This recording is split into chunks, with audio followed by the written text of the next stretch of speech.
Vinney Smile Chopra, a man who took $7 to a portfolio of over $250 million in apartment investing. He mentors and coaches to make apartment syndication easy.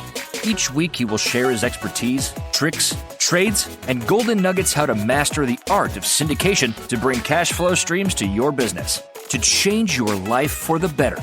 Here is Mr. Smiles. Syndication Made Easy with Vinney Chopra, also known as Mr. Smiles. Mr. Smiles is one of the top syndication investors in the U.S. to date. He has an incredible story. He came to this country with only $7 in his pocket. You can actually check out his story on Amazon.com with his book, Apartment Syndication Made Easy. Go check that out. You can check out his story there. It's pretty unique.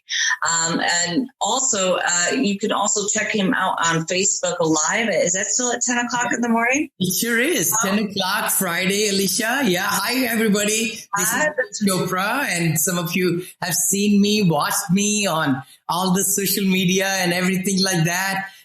Very humbled. We live right here near San Francisco in Black Hawk, Danville, and it's been an exciting journey about going from single family homes all the way investing into multifamily apartment investing and syndication world and so on. So no, you're right. We do have a show. I've been doing it for about a year and a half, which was Syndication Made Easy on Fridays at 10 a.m. Facebook Live. I have a new co-host over there now, Bo Eckstein, who is very popular TV star right here in the Bay Area. And Vinney and Bo Show, it's called. Vinney and Bo Show. We have a logo now and everything, Alicia. So we're really going big in the Silicon Valley in San Francisco with that show. Well, no, that's awesome. And guys, each week, Mr. Smiles will be teaching his golden nuggets right here for free. It's awesome. I can't wait to bring them to you each week. And Mr. Smiles, thank you so much for joining me. I appreciate it. So do you want to know what we're going to be talking about today? Yeah, I need to know. I don't know the topic. You're right. So today we're going to talk about analyzing a deal. So this is prior to the LOI. Oh, okay. So this is kind of long. This would probably be, well, I don't know. I guess it depends on which parts we get into. But talk to me about what goes into okay, so you finally get a good deal or what you think is a good deal from a broker in your hands. Mm-hmm. Now what? Perfect. That's so great. Thank you, Alicia. I would say I'll just kind of take you through the steps that I teach in my academy and also what I do. You know, when a broker is giving me a deal, it depends how it's packaged. You know, I talk in my book also, Alicia, as you know, about napkin listing and pocket listing and pre-pocket listing and the office listing like that. Thank you. You know, the big thing is the sooner you find out where the address of that property is, you want to go and do several different checkups. One, definitely in analyzing the deal, you want to see the neighborhood. You want to see the police report. You want to see where the schools are, how the schools are rated. You want to see the demographics. You want to see the, the earning power of the, household, how much they are. How much is this? And then what are the single family homes amounting to sales wise? What's their price? Because if they're going to be living in your B community, let's assume that, or B plus community, how quickly they'll shift into buying their own home. Of course, if you're looking into C community or C minus, where in a good area of B, then that's the ideal situation. So I hope you've done a good job of segmenting where you are asking the brokers to give you the leads, I call it. So now from that lead, you want, after you have done all this research, you do, of course, also the apartmentsratings.com, Google reviews, all the different things. You want to know as much about that property as much possible. The brokers will only tell you as much they want to tell you, but your job is to be a detective and to find out everything about that, property. So let's go to the second stage of it. You like that, you got this property. Now we have to do the I call it at a 20,000 feet above, like macro, not micro, but macro analysis of the deal. What happens is you look at the total rents and total collections, any kind of RUBS they have, which is the utilities bill back system, all that, and any other incomes, that is through laundry machines or vending machines, all that stuff, or even parking fees or cable, all that is added on as, in the income. Then you take 50%, just as a ballpark figure, 50% as expenses. So very quickly, you'll be able to figure out total income, make it in half. That is your NOI, net operating income. Now, net operating income, then you find out, talking to the brokers and other people around there, looking at the comparison of any apartment buildings that were sold in the neighborhood, what's the cap rate? Now, cap rate is capitalization rate of return on the money invested, and that is high cap rate means the valuation is low. Lower cap rate means the valuation is high. More expensive properties will have low cap rate. More cheaper properties will have high cap rate. So what I'm trying to say is you take the NOI, the total income, divided by 50%, half of it, then divided by the cap rate of 7%, let's say, right? So when you divide that net operating income, NOI, by 7%, you come up with some number. That is the fair value of that property, just on a macro level. All right. So that's when you ask the broker, by the way, what's the whisper price? Okay, that's a new term. Whisper price. Keep a whisper, yeah. Just a whisper price. And that is the thing which the seller is hoping to get, or the broker is hoping to get the buyer to pay. And that is the highest number. Okay, please listen to this one now. Whisper price is not going to be a lower number, guys. Why would they give you a lower number and say it's a whisper price and give me that much? Whisper price is always higher number. So you put that in your underwriting tool, which is, we have very extensive underwriting. My students tell me, Vinney, you have so well organized. Everything is so nicely done that one changes over here or there. You could control the whole worksheet, by increasing rents and by year, and, the cap rates, you can change all that, and, the RUB systems and concessions and delinquencies. So that's a very extensive worksheet which intertwines all the different things. So anybody's interested, join my academy, guys. But let's see, you can also get that tool by itself also. Now we are kind of segmenting a lot of our academy into smaller pieces so that a lot of students can really benefit from the knowledge that, we have put together for you. But let's talk about, now we got some indication from the broker. This is the whisper price, and you came up with some price. You also asked the broker, what will be the cap rate that this property would be selling at? Because the brokers have a lot better control of the cap rate. Now, the C-class property or C- property, cap rate is going to be high. If it's C plus or B minus or B, or B plus, the cap rate keeps on decreasing, gets lower, because you take the same NOI, you divide it by 7, you come up with the valuation, whatever it is, then you divide it by 6, because you're dividing by a lower number. Guess what? The valuation is going to come higher.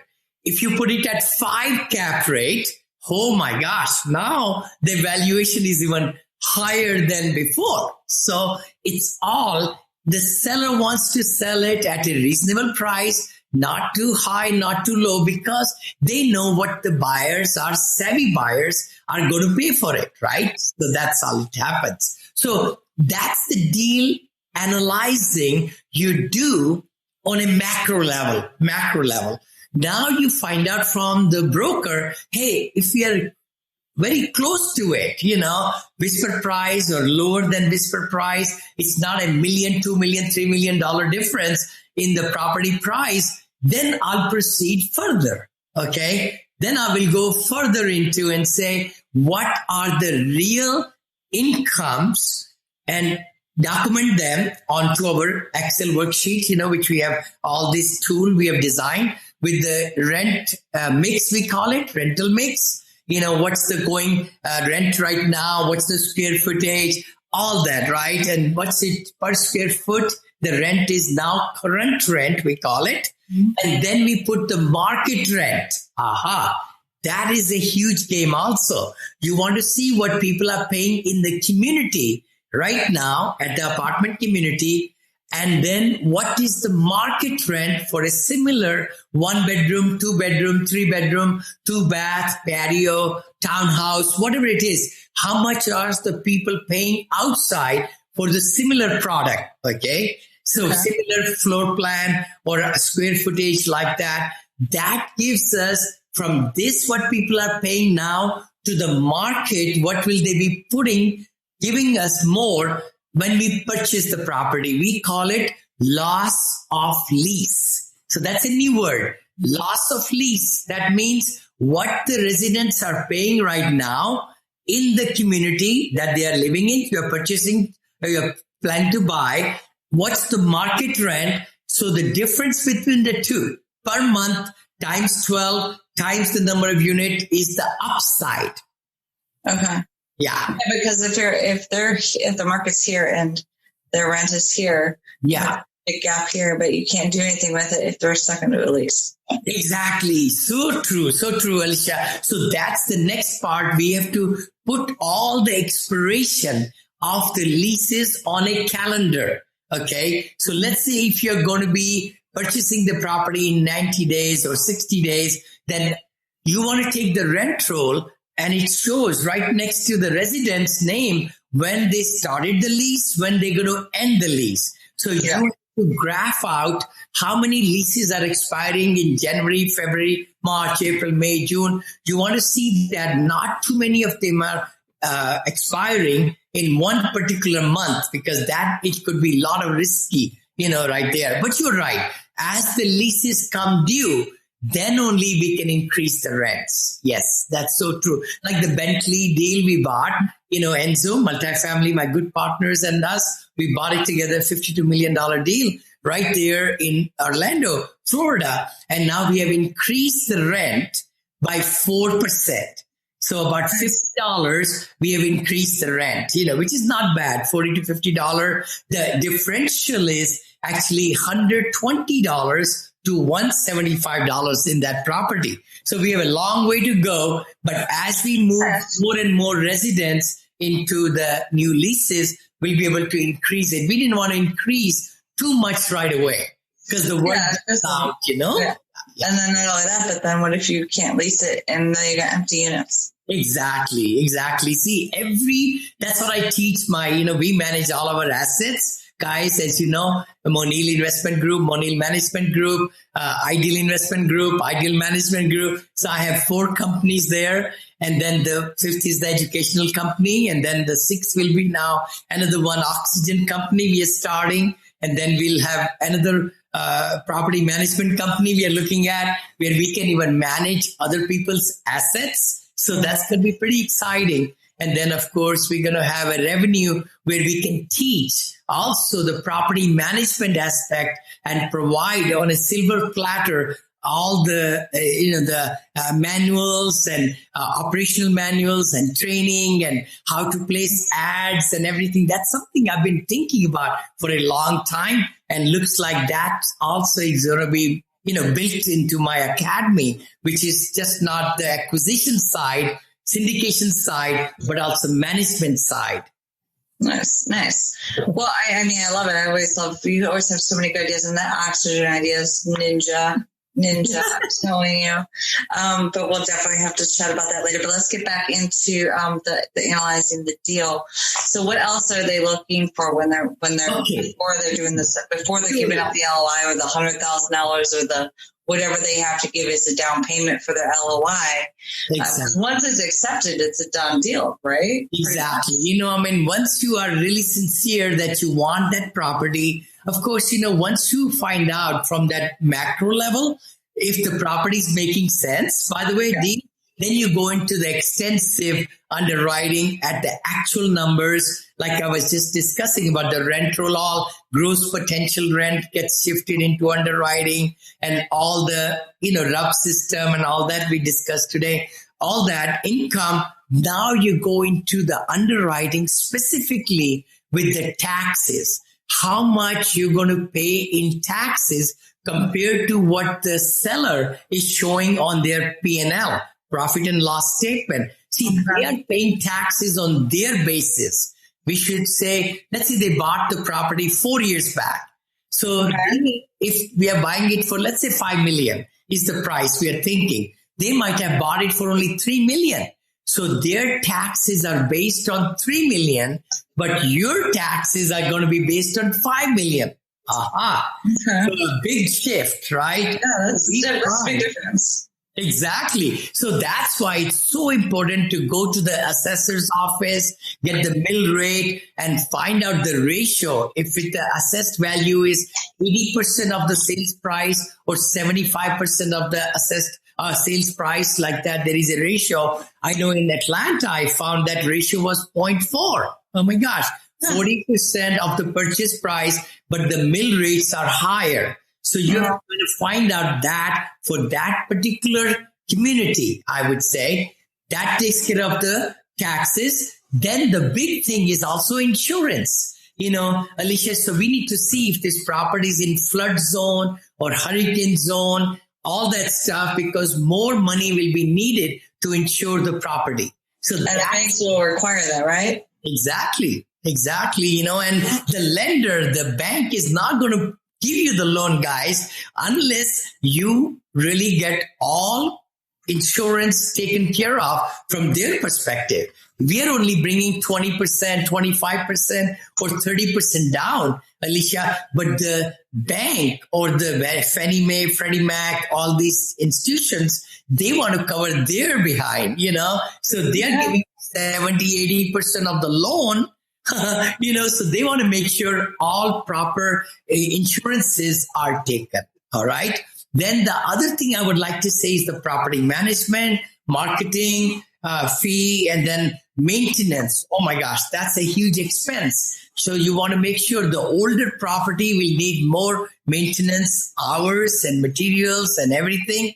Then the other part is marketing. If the property is really into the boonies, you can't see it from outside, you may have to spend more money in advertising to get the people, traffic to the property, or also for the curb appeal and all that, I call it. Then comes the payroll. Oh my gosh. A lot of times in the reports we get from the property brokers and the sellers, they say, oh no, we've been self-managing. We don't have any expense. Are you able to get all those reports prior to doing the LOI? Oh yeah, definitely. See, the thing is, once you get like a pocket listing or anything like that, this handkerchief is kind of popping out. I think there's a magic. There might be a listing in there. There's a rabbit in there. I know. I'm just kidding. We are having fun. That's the exciting part. I just show up here, Alicia, and, we have just so much fun, at doing these things. Again, we don't need to do them, but, we just enjoy. And if people are able to get something out of it, that's fabulous. Please like us, subscribe to us, and, sure. On your social media, guys. Because that's what we like, we can, and also YouTube channel. My gosh. Yes, we're going to start blowing that up for sure. We are. And then, you can share the YouTube video with anybody across the nation, across the world, actually, So we can do that.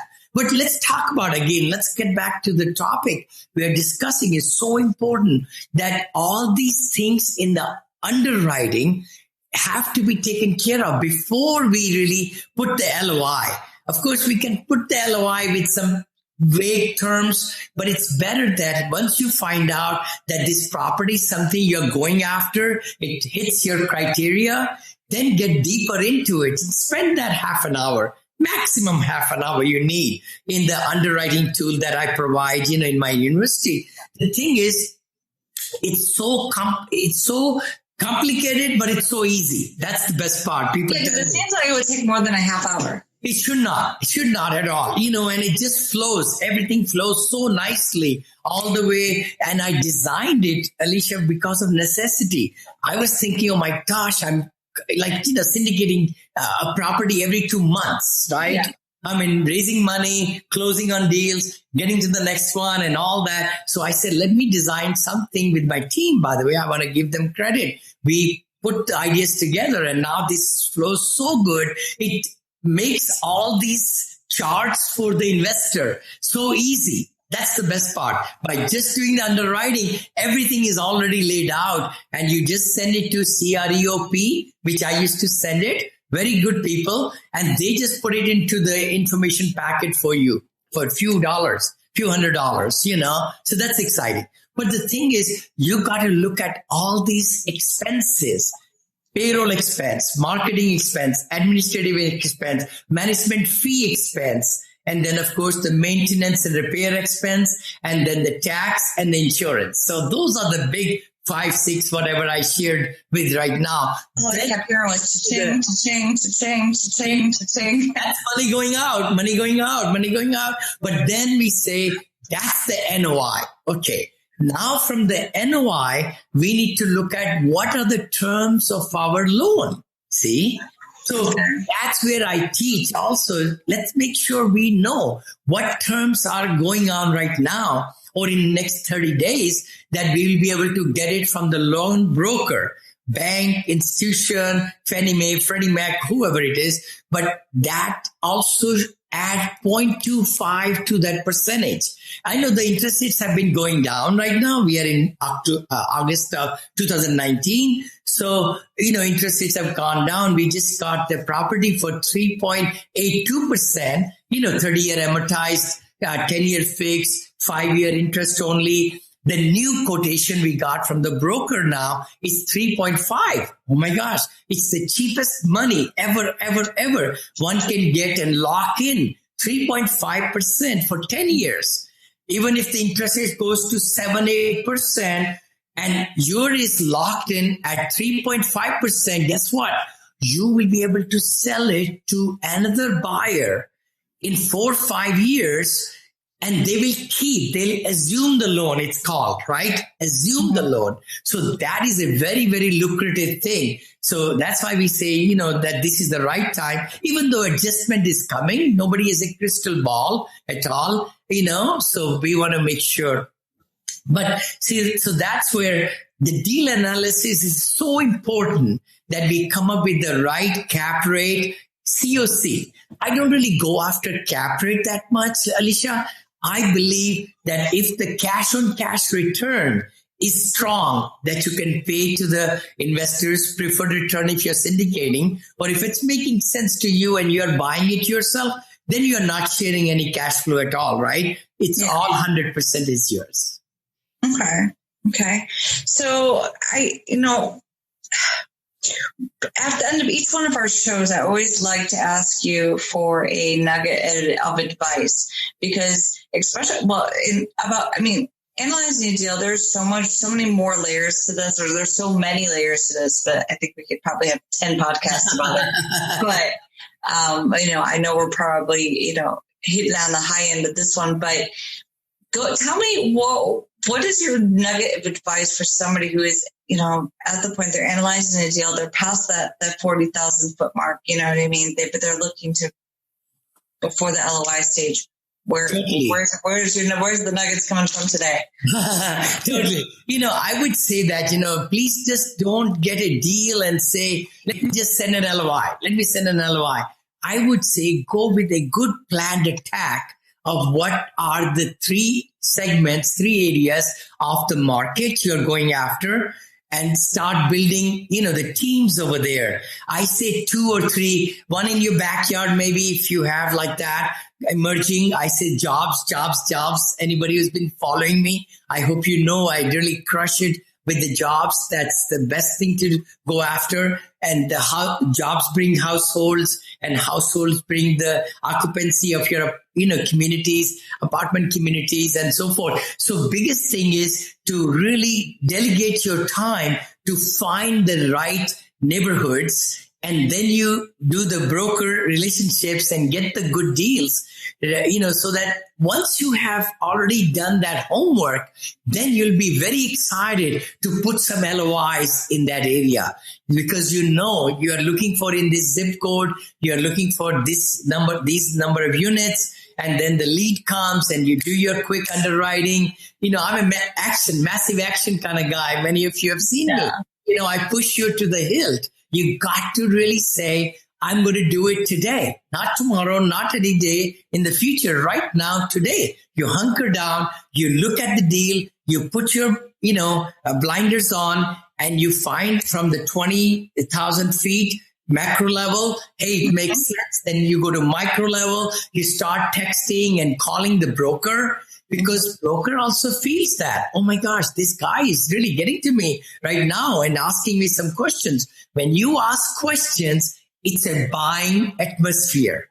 It's a buying atmosphere, because objections, if somebody gives you objections, investors or anybody or anything, they're buying. They're asking to give them something they're not understanding. You got to really give the right answers and make them comfortable and let them understand what you're trying to say. No, completely agreed. I love it. All right, guys.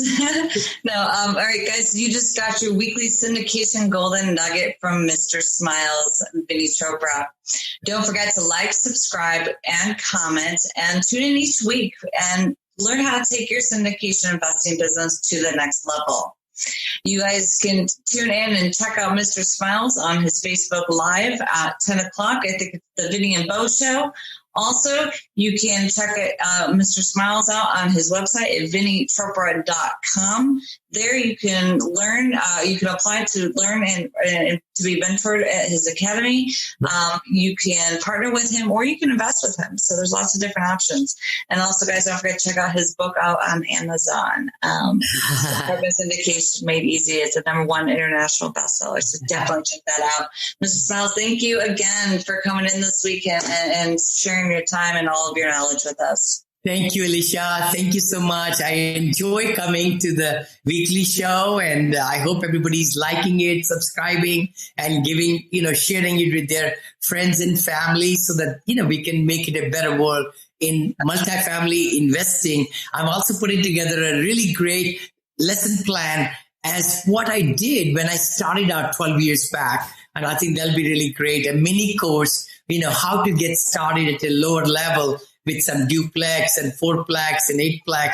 Now I'm buying, $50, $60 million buildings. But when I started, I only did fourplexes and duplexes. So there is a light at the end of the tunnel. I love it. All right, guys. If you guys have any questions, please comment below, and I will make sure that we ask in the next time we meet with Mr. Chopra.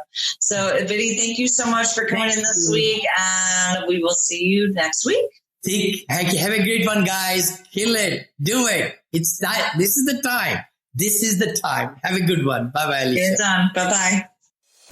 Be sure to listen to Mr. Smiles next week with more golden nuggets and top-notch coaching tips. You can reach him by going to VinneyChopra.com or texting the word syndication to 474747. Be sure to like, comment, and share to show everyone how Mr. Smiles has brought your apartment syndication business to the next level.